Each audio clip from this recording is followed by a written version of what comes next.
sight of dawn. It may be small, but it has the power to brighten the whole day. Here we have Gurnoor to share the thought of the day with us.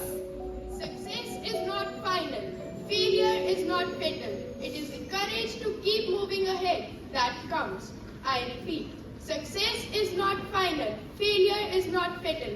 It is the courage to keep moving ahead that counts. Thank you.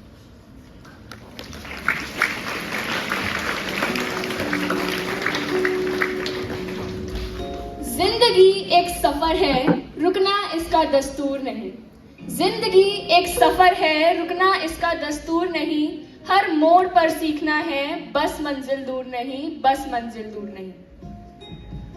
So get ready to experience a journey of words filled with strength, emotion and inspiration. A journey that will touch every heart and stir every soul.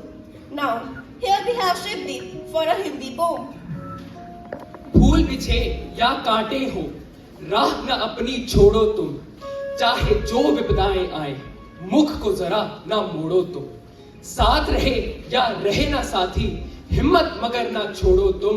नहीं कृपा की भिक्षा मांगो, करना दीन बन मोड़ो तुम। बस ईश्वर पर रखो भरोसा, पाठ प्रेम का पढ़े चलो। जब तक जान बनी हो तन में, तब तक आगे बढ़े चलो। तब तक आगे बढ़े चलो। धन्यवाद।